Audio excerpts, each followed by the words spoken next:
জীবনের গতিপথ কাকে কোথায় কখন নিয়ে যাবে এটা মহান আল্লাহ রাব্বুল আলামিন ছাড়া আর কেউ বলতে পারবে না। রোকেয়া বানু ২ সন্তানের জননী। তার স্বামী অন্যের বোটে মাসিক বেতনে চাকরি করে, মাছ ধরার কাজ।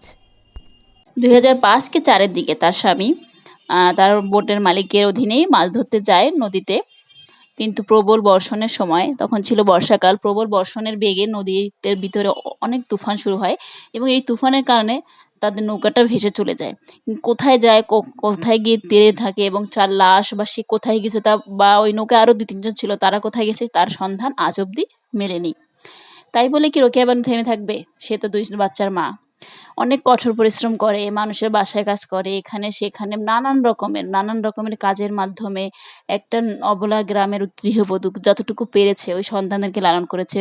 সাথে তার শ্বশুর ছিল, কিন্তু শ্বশুরও ছিল সামান্য একজন কৃষক, খুবই বয়স্ক। এই শ্বশুর নিজে পরিশ্রম করে মানুষের সাহায্যের মাধ্যমে, নিজের শ্রমের মাধ্যমে এই মা এই সন্তান দুটোকে বড় করে, একটি ছেলে একটি মেয়ে। অনেক কষ্টে মেয়েটিকে মেট্রিক পরীক্ষা দেওয়া হয়, তারপরে আস্তে আস্তে মানুষের কাছ থেকে সাহায্য, টুকটাক নিজের পরিশ্রম, সেই যে স্বামীকে হারালো সেই থেকে যে আজ অব্দি যে পরিশ্রম থামায়নি। একজন মা, একজন অবলা নারী, একজন গৃহবধূ তার প্রয়োজনে নিজেকে ইস্পাতের মতো শক্ত করে নিয়েছিল।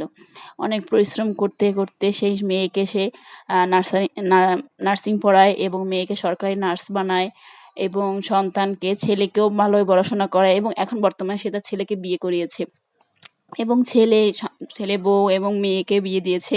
মেয়ে চাকরি করছে, শ্বশুরবাড়িতে সম্মান রয়েছে কারণ সে অনেক ভালো লেখাপড়া করেছে এবং একজন সরকারি নার্স। দরিদ্র মা রোকেয়া বানুর পক্ষে যতটুকু সম্ভব সে করেছে। দেখুন, মানে এই গল্পটা একটা বাস্তব গল্প থেকে আমি নিয়েছি। হয়তো আমি স্থান-কাল পরিবর্তন করেছি, কিন্তু মানুষটা আজও জীবিত আছে এবং আমি চাই আপনারা সবাই তার জন্য দোয়া করবেন। এই নারীগুলো আমাদের সত্যি, মানে আমরা যারা মনে করি যে নারী দুর্বল নয়, নারী তার প্রয়োজনে অনেক কিছু করতে পারে, সন্তানের জন্য, স্বামীর জন্য, পরিবারের জন্য। এটাই হচ্ছে এই গল্পের মেসেজ। যাই হোক, আপনারা সকলে তাদের জন্য দোয়া করবেন এবং যেকোনো বিপদে ধৈর্য ধারণ করবেন এবং নিজের ভিতরের শক্তিকে, নিজের ভিতরে কি আছে, নিজে কতটা সক্ষম সেটা মাঝে মাঝে যাচাই করা দরকার এবং আল্লাহ যখন কোনো বিপদ দেন সেটা একটা পরীক্ষা স্বরূপভাবেই নিবেন এবং কেন দিয়েছে তা খুঁজুন।